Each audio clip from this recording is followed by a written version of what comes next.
Dubai chocolate has taken the internet by storm. And instead of buying those expensive chocolate bars on the internet, why don't I show you guys how to make a version of this dessert right at home? Today we're gonna make Dubai chocolate brownies, perfect for this week's series of 52 weeks of baking. The Dubai chocolate bars have three main ingredients: chocolate, pistachio cream, and kataifi. The chocolate bars are filled with a pistachio cream and kataifi mixture.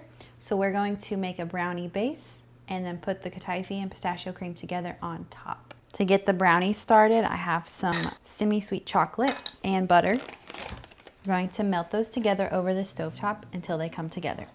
Everyone is making something Dubai chocolate, so why shouldn't I? Even Shake Shack hopped on the trend right now. I have not had the shake. I've seen the internet trolls say it doesn't look very good, but it's trending. I've got my chocolate here. It's got the shiny texture to it, which is what you want. I have 2 eggs here that I'm going to prep for the filling of the brownies, or the brownie batter, I should say. Before I add the eggs, I have a cup of sugar that I'm adding. I want that whisked into the chocolate before I add the rest of the ingredients. With the eggs, I also have a teaspoon of vanilla. Growing up, I had a lot of boxed brownie mixes, but as I've aged and evolved to be a baker, I no longer believe in those anymore. They're so easy to make from scratch. You could even do a box mix in this recipe if you needed to, but you usually have these staples on hand in your kitchen, so why not make it from scratch? The dry ingredients, I'll be adding flour, cocoa powder, and salt. That is the last of the ingredients we need. I have a prepared 8x8 baking dish here. My recipe actually makes a 13x9 dish. I don't need that many brownies for this recipe, so luckily it's easily halfable for this type of pan. That's all the brownie batter consists of, so I'm gonna put this in the oven and then we'll get started on the Dubai chocolate layer. I have a pan heating up on the stove for us to work on the next step while the brownies are baking. The process of the Dubai chocolate bars involves cooking the kataifi a little bit. I just wanna brown it enough, so it's gonna cook in some butter and then we mix it into the pistachio cream. Using unsalted butter, because it's the most common butter to use for baking. You could use salted in things like croissants, but I want unsalted because I don't want to offset the flavor too much for the sweets that I'm making. This is the kataifi, which is shredded phyllo dough that I've chopped up. You can buy it in the freezer section of most grocery stores. I got it from our local Tony's because they have one of the best selections of international products around us, but I'm sure a lot of other places have it too. It's a very messy process, turns out. I've got shredded dough everywhere. I'm still making a mess. Looks like Shrek's dookie. Got my pistachio cream ready to go in our kataifi.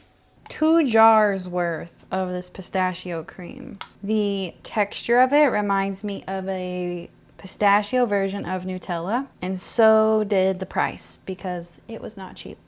This is crazy. I also have 3 tablespoons of tahini. It ain't mixing together very well. I feel like my ratios are a little off. We're almost about to make magic happen. But before I add the kataifi filling, I'm gonna go ahead and prep my ganache. I have half a cup of heavy whipping cream here that I'm gonna add to a saucepan and just bring it to a simmer. While that heavy cream is coming to a simmer, I'm going to start spreading the kataifi over our brownies. You could let your brownies cool completely before adding this, or you can do it as soon as it comes out of the oven. I'm choosing the latter. I'm sure some people would have opinions either way. I brought the heavy cream to that simmer. I'm just gonna add some chocolate to that and let it sit for a few minutes. You can use just chocolate chips. I had a little bit extra of some chocolate baking bars left, so I did a mixture of that. It doesn't matter, it still works the same. Once you let the heavy cream sit on the chocolate for a few minutes, it melts the chocolate.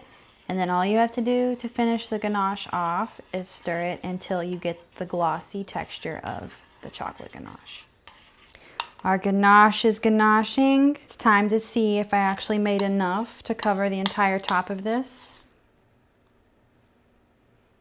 I'm not finished. I have a little bit of the pistachio cream that I set aside, and I'm just gonna do little dollops on top of the chocolate ganache. And I hope there's a thick enough layer. It's pretty thin because I didn't make that much of the ganache. I want to be able to swirl this to create a little pattern. I just have my cake tester here. I'm gonna use to swirl. As I predicted, it's a little hard to swirl from the thinness of the ganache. I wanted the pistachio to be a little bit more amongst the chocolate.